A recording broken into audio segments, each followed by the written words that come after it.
What about America's Most Wanted? Oh, love those guys. Let me tell you, we had some serious matches with them. You had a great match with Cage. Yes. Right. Actually, both cage matches, because everybody thought, we were trying to top the first one, and we wasn't. We were just trying to have a good match. Right. But we ended up, they said we topped that one. But they're okay. A lot of people don't like them because they feel that they're like office boys or whatever it is or something like that. But they work just as hard as anybody else. They argue with each other a lot, which you would think they don't. Right. But they do. But when it comes to getting in the ring and doing whatever it is got to be done, they put in just like everybody else do. Do you think they made the right decision by staying with TNA and not going to WWE? I don't know. But the only reason I say I don't know is because I don't know what WWE offered them or whatever it was. So it's really hard to comment on that. The cage match we talked about earlier on, you actually did the Hunacrana right off the cage. Right. How difficult was that for you? You know what's funny? I always knew I could do it. I never practiced it or anything. I just always knew I could do it. So it wasn't hard because when I got up there to do it, I just did it. And it was either I was going to fall or I was going to make it. And everybody asked me, like, how did you plan for it? Did you practice walking the cage? No. I said, hey, I think I could do it. Let's do it. And let me tell you, that spot was scratched the whole day. Everybody kept saying, no, no, no, no, no. And Chris Harris, maybe an hour before we went out, he said, do you think you can do it? I said, Chris, I know I can do it. If you give me the chance, I'll do it. 18 months prior to this cage match, when we had the first one, I wanted to walk the cage. They wouldn't let me do it. TNA wouldn't let me do it. And then we was going to do it anyway, but then they wouldn't. Nobody would take it. Everybody's like, no, you're going to kill yourself or whatever. Right. So nobody would take it. And then my deal to them was, if they're going to break us up, at least let us do something so they can remember us. And then I think that's how I got Christopher Harris to agree to do it. And he was so happy. I was so happy when we actually did it and pulled it off. What are your thoughts on working Sandman? Sandman. I worked with him once. Right. Actually, I think I worked with him twice. He's okay. He's just got a different style. I mean, like my character is, I'm sarcastic. I think I'm better than anybody in the world. And if you don't believe me when we get in the ring, I'll back it up and I can do it all. His character is, he drink, he have fun. And when he get in the ring, he do his deal. So if you just keep that in mind with the things he do and the things I do. Perfect. What happened with Gerald Clark in the match you got stiffed? Which one? The match you got stiffed, I think it was Gerald Clark. Oh, yeah. He's the one that do the 630 or something like that. He's telling me the whole day. First of all, I don't like to say no to people.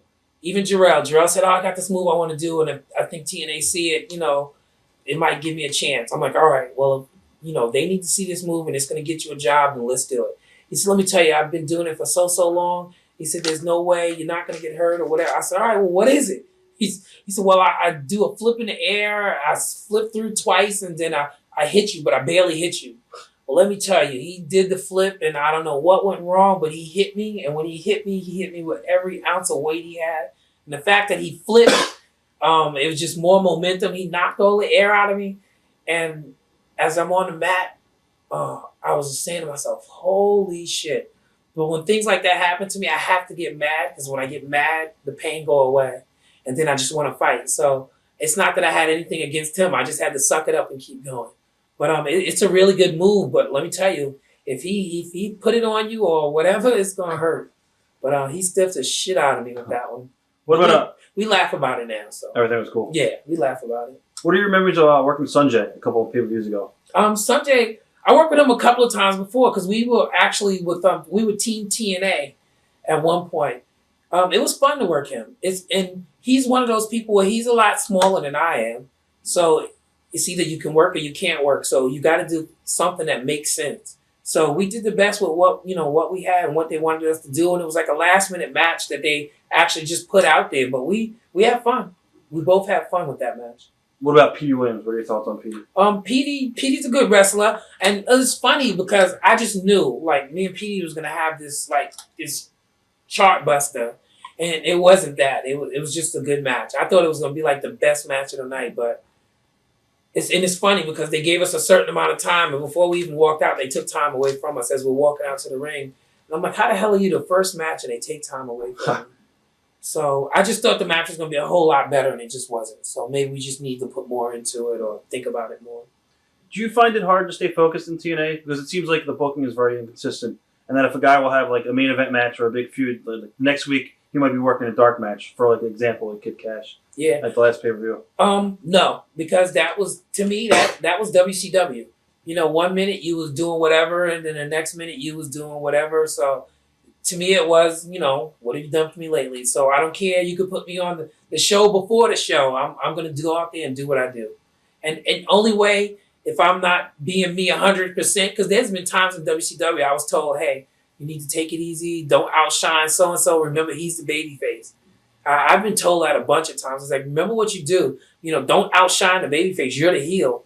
And I'm like, how the hell do I take that? It's like, all right. And then I go back to school and I talk to Paul Orndorff, which was the wrong person to talk to, because he was like, oh, what the hell are they talking about? They're telling you not to be yourself. But what they were trying to tell me was, you know, heels can't outshine the babyface. Heels got to be heels and let the babyface shine. And if I outshine him, then, you know, you kill the story of what they're trying to get over. And that's what I was being told. But at that point in time, I didn't really, you know, it's like, hey, they telling me not to give it 100%. What are they telling me here? But that was with my learning curve. So watch thousands of exclusive shoot interviews right now on TitleMatchNetwork.com.